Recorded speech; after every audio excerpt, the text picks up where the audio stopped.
आज फिर वही स्याह दिन है कि जब आज की ही तारीख में इख्तदार पसंदों ने शरपसंदों का सहारा लेकर देश की आबरू को दागदार किया था, नफरत की काश्त की थी, जुल्म और बर्बरियत का अलम बुलंद किया था।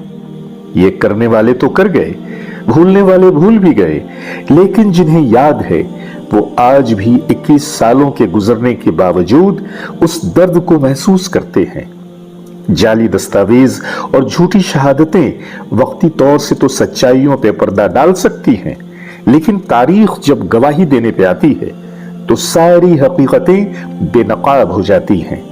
पर अफसोस है कौम के उन लोगों पर जो अब भी आने वाले सूरत हाल से बेखबर जुमले, वादे और तमाशों का शिकार हैं। इकबाल का फकत एक शेर राह दिखाने को बहुत काफी है कि खुदा ने आज तक उस कौम की हालत नहीं बदली, न हो जिसको ख्याल खुद अपनी हालत के बदलने का। भाइयों, अब अबाबीलें नहीं आएंगी, अपनी इज्जत व नामूस की पासबानी हमें खुद करनी होगी। जो बीत गया वो तो गुजरा हुआ वक्त था, पर आने वाले वक्त का इस्तकबाल हम कैसे करेंगे ये हमको ही सोचना है। ये हमको ही सोचना है कि जो सानेहा 6 दिसंबर 1992 को बाबरी मस्जिद के इन्हदाम के रूप में आया, फिर कभी हमारी रूह पे ऐसा जख्म न लगे, मजहब और सियासत के नाम पर हमारा इस्तेहसाल न हो सके। हम इस मुल्क के शहरी हैं, लिहाजा हमें शहरियत के पूरे हुकूक मिल सकें और हमारे हुकूक की पामाली न हो सके। और उसके लिए जरूरी है कि हम अपनी आंखें खुली रखें, अपनी नस्ल और कौम को तालीम से बहरावर करें, समाज में सर उठाकर चलने के काबिल बनाएं। पर अफसोस, सदअफसोस कि बाबरी मस्जिद के इन्हदाम जैसे हादसे पे बात करने के बजाय हमारे उलमाए कराम आपस में ही दस्तगरीबा हैं।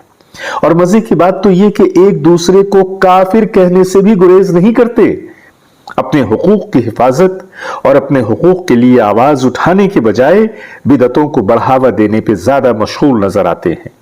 मैं पूछना चाहता हूं कि क्या हमारी कौम इतनी गहरी नींद सो चुकी है कि हमारी मस्जिदों का इन्हदाम, उनकी बेहुरमती, हमारे हुकूक की पामाली, हमारी मां बहन बेटियों की तहरीम, हर शय को महज चंद आसाइशों के लिए दांव पर लगा देने को तैयार बैठे हैं?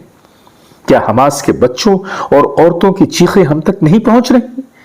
हम अगर अब भी नहीं जागे और हमने अगर अब भी अपना मुहासबा न किया तो वो दिन दूर नहीं कि कल बाबरी मस्जिद को ज़मीबोस कर दिया गया था और आज एक और फलस्तीन का मंजर हमें देखना पड़े।